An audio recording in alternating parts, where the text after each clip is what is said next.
अस्सलाम वालेकुम ladies and gentleman, मैं हूं प्रोफेसर अब्दुर्रहमान। और आज हम जो है एक बहुत अहम नावल के ऊपर जो है बातचीत करेंगे और उसके डिफरेंट एस्पेक्ट को और समरी को आपके सामने पेश करेंगे। और वो नावल जो है इन दिनों जो है बहुत ज़्यादा मौजूदा पैराडाइम के अंदर जो है एक बहुत ज़्यादा अहमियत इख्तियार कर गया है। एनिमल फार्म जो है बाय जॉर्ज ऑरवेल का एक अजीम नावल है, जो कि उन्होंने जो है एक बहुत ही हिस्टोरिकल एस्पेक्ट के ऊपर लिखा। और उसके अंदर जो है जिस तरह उन्होंने एक हिस्टोरिकल एस्पेक्ट को फ्रेम किया वो बड़ा आउटस्टैंडिंग है। और इस नावल को अब हम जो जॉर्ज ऑरवेल के एनिमल फार्म के अंदर जो है हम डिफरेंट कैरेक्टर्स को और उसके एल्गोरिकल इंटरप्रिटेशंस को भी डिस्कस करेंगे। आपने जो है जुड़े रहना है, क्योंकि ये थोड़ा सा लंबा नावल है, लेकिन इस नावल के अंदर जितनी दिलचस्पी है, इसको जितना सुना जाए वो आपको जो है बहुत सी अंडरस्टैंडिंग देगा कि दुनिया के अंदर जो है कैसे कैसे जो है पावर जो है वो अफेक्ट करती है, पावर का एलिमेंट कैसे वर्क करता है और पावरफुल लोग कैसे जो है सिस्टम को जो है मैनिपुलेट करते हैं। इस तरह की सारी चीज़ें जो है एनिमल फार्म्स के अंदर लिखी गई है। और हिस्टोरिसिज्म का एलिमेंट इसमें भी पाया जाता है कि रशिया के अंदर जो है क्या क्या होता रहा और किस तरह जो है ना लोगों ने जुल्म और जबर का सहारा लिया। Let's start with the novel. Animal Farm जो है एक एलिगोरिकल नावला है। दर हकीकत हर किरदार किसी तारीखी शख्सियत की तरफ इशारा करता है। ये 17 अगस्त 1945 में शाया हुआ। नावल के मुसन्निफ जॉर्ज ऑरवेल के मुताबिक रूस जंग अजीम दोम से कब स्टालिन बहुत सख्ती से हुकूमत करता था, लोगों पर जबर होता रहा था। चुनाचे इस नावल में इस अजीम इनकलाब के आने के बाद जिस तरह हुक्मरानों ने लोगों को बेवकूफ़ बनाया और तंग किया गया, तो इस तरह का हिस्टोरिकल एस्पेक्ट जो है ना बयान किया गया है। एनिमल फार्म के इंसानी किरदार भी हैं और इसके साथ साथ जानवर भी हैं। तो दो किरदार जो है आमने सामने हैं। इस सबसे पहले जो है हम एनिमल फार्म के जो इंसान है किरदार, इंसानी किरदारों के ऊपर नज़र डालते हैं। मेनोर फार्म का मालिक जो है ये एक निशानदेही करता है जो ज़ार निकोलस की 1917 के रूसी इनकलाब से पहले वहाँ के बादशाह ज़ार थे। ज़ार निकोलस दोम ने इनकलाब के बाद हुकूमत छीन ली गई थी। मिस्टर जोन्स की मानद वो लोगों पर सख्ती भी करता था, इनका ख्याल भी रखता।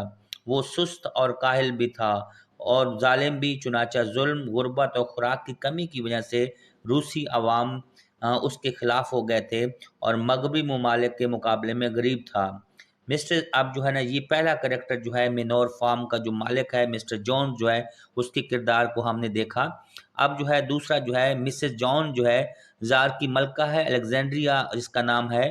तीसरा किरदार जो है मिस्टर पिल्किंगटन है। मिस्टर पिल्किंगटन जो है मालिक हैं हम हमसाया फार्म्स के, फॉक्सवुड के। जो फॉक्सवुड साथ हमाया ममालिक है, ममालिक का एक फार्म है उसके।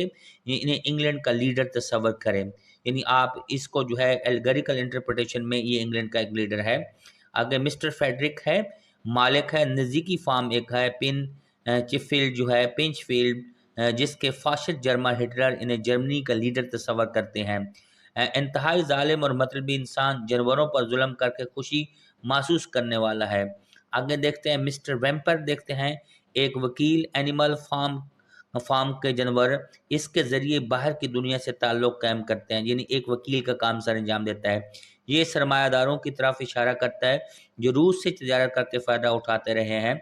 अब आते हैं एनिमल फार्म के हुक्मरान तबके की तरफ। आपके अब इंसानी जो है किरदार हमने इंट्रोड्यूस करवा दिए। इसके साथ साथ अब जो है हम आपके सामने इंट्रोड्यूस करवाते हैं वो है कि ये कौन से जानवर हैं जो एनिमल्स हैं। जो जानवर हैं सबसे पहले जो है सूर, जिसको खंजीर कहते हैं। इसकी तरफ जो है ओल्ड मेजर सूल और मेजर ने कहा जानवरों को आज़ादी और इनकलाब का ख्वाब दिखाया और कहा कि मेहनत करें, मेहनत जानवर करें और अमीर दौलत से मज़े दूसरे इंसान लूटें। ऐसा हरगिज़ नहीं हो सकता। उसे कार्ल मार्क्स या व्लादिमीर लेनिन कहा जाता है, जो कि कम्युनिज़्म के बानी थे। उन्होंने दुनिया के मज़दूरों इकट्ठे हो जाओ और हुकूमतों पर कब्ज़ा करने का कंसेप्ट जो है हमारे सामने दिया था। इसके बाद हम जो है नेपोलियंस को देखें। सूर नेपोलियन जो है निशानदेही करता है जोसेफ स्टालिन की। इनकलाब के बाद रूस का दूसरा हुक्मरान ओल्ड मेजर यानी कार्ल मार्क्स और लेनिन के असूलों को बहुत ज़्यादा पसंद करता था। नेपोलियन बहुत शातिर, अजार और मौका शनास इंसान तस्वर किया जाता है। फिर हम देखते हैं स्नोबॉल जो है जानवर है, उसका जो है क्या किरदार है। ओल्ड मेजर की तरह कार्ल मार्क्स और लेनिन के असूलों को बहुत पसंद करता है, अवाम के साथ मुखलिस है।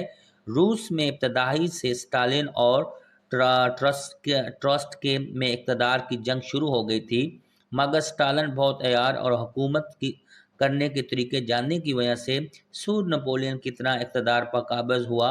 और कहा जाता है कि 1940 में इसने एक साजिश करके ट्रोट्स्की को कत्ल करवा दिया था।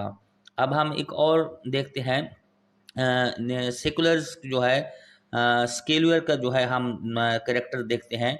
से बातचीत में कोई से क्या होता है, से बातचीत में कोई नहीं जीत सकता। वो बातों का बहुत अच्छी बातें करता है और साथ जो है झूठ को सच साबित करना उसे आता है। रूस के ज़राए ब्लाग मीडिया और प्रेस की तरफ इशारा करता है जो मुकम्मल तौर पर स्टालिन के कब्जे में थी। एनिमल फार्म के 3 घोड़े हैं जिसका नाम क्लोवर है, बॉक्सर है और मोली है। बॉक्सर को बहुत काम करने वाला दिखाया गया है, यानी मजदूर तबका जो दिलो जान से इनकलाब का हामी है, ज़हीन ना होने की वजह से हर बात को सच मान लेता है। क्लोवर घोड़ी है और मोली जो है भी अगरचे घोड़ी है मगर अमीर तबके की तरफ इशारा करता है। ये ज़ार को पसंद करते थे मगर अक्लमंद होने की वजह से इनकलाब के खिलाफ बात भी नहीं की।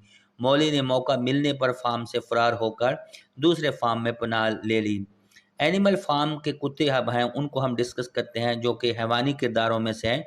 रूस की पुलिस और फौज की तरफ इशारा कर रहे हैं। स्टालिन ने इनका बहुत ख्याल रखा और उन्होंने स्टालिन का 3 कुत्ते खास अहमियत के हामिल थे, यानी पेंचर है, ब्लूबेल है और जैसी है। ये 3 कुत्ते जो है बहुत इंपॉर्टेंट है और उसकी एलिगोरिकल इंटरप्रिटेशन है कि ये रूस की पुलिस और उसकी फोर्सेस को ज़ाहिर करते हैं। जैसी और ब्लूबेल और बॉडी गार्ड कुत्तों की माएँ थीं और इन्हें अहम हैसियत हासिल थी। इस खौफनाक कुत्तों की वजह से जानवर नेपोलियन के खिलाफ कोई बात करने से खौफजदा रहते थे। एनिमल फार्म के परिंदे भी हैं, उनको हम डिस्कस करते हैं कि परिंदों का क्या रोल है। इन इंसानों की नुमाइंदगी करते हैं परिंदे जो होते हैं जिनको इजाज़त दे दी गई थी कि वो ज़मीन के मालिक हो सकते हैं। अब परिंदों में से देखते हैं मोसेस जो है कौवा है, चर्च को पेश कर रहा है एल्गोरिकल इंटरप्रिटेशन में। इस कौवे ने ना तो इनकलाब से पहले कभी काम किया और ना बाद में इनकलाब के बाद वहाँ पे चला गया, फिर वापस आ गया। स्टालिन ने पहले चर्च के खिलाफ मुहिम चलाई मगर फिर उसे काम करने की इजाज़त दे देगी। ये कौवा जो है शुगर कैंडी माउंटेन्स के बारे में यानी जन्नत के दरवाजे में बताता है, जिससे जानवर अपने काम थकन को भूलकर ज़्यादा काम करते कि खुदा काम से खुश होकर उसे अजर देगा और वो जन्नत में चले जाएंगे। हैंस की बात जो है अब देखें, असल में रूस के किसान को हैन कहा गया है। स्टालिन के मुजालिम और भूख से यूक्रेन के 40 लाख से 1 करोड़ के दरमियान किसान मौत के मुंह में चले गए थे। तो हैन जो है ये इसकी एलिगोरिकल इंटरप्रिटेशन देता है। ये 3 मुर्गियाँ हैं, यंग थ्री, ब्लैक मेनोरका पोलेट्स जो है दरअसल इंसानों के लीडर हैं। पीजन्स कबूतर होता है जो नेपोलियन या स्टालिन का प्रोपागेंडा करते हैं। रूसी अखबारात वसाइल की तर्जमानी करता है क्योंकि माजी के अंदर जो है पीजन जो है वो ज़राया ब्लाग का काम करते थे, एक जगह से दूसरी जगह जो है आपका मैसेज पहुंचाते थे। सूरों की तरह अब हम देखते हैं ओल्ड बेंजामिन द डंकी। अब डंकी का नाम जो है ओल्ड बेंजामिन होता है। सूरों की तरह पढ़ा लिखा होता है, ज़हीन भी है, अपना फ़लसफ़ा भी रखता है। सूरों के करप्ट होने पर उसे ताज्जुब नहीं। बहुत से लोग जानते थे कि स्टालिन की हुकूमत बहुत जल्द जुल्म करेगी मगर वो कुछ नहीं कर सकते थे। आगे है मोरियल जो है बकरी है जो सूरों और कुत्तों की तरह पढ़ लिख सकती थी। शीप भेड़ें भी हैं, उनकी तरफ हम देखते हैं। कुछ लोग जाहिल होते हैं, हर बात को मान लेते हैं और बगैर सोच समझ के एक बात सुनने के बाद उसका प्रोपेगेंडा शुरू कर देते हैं।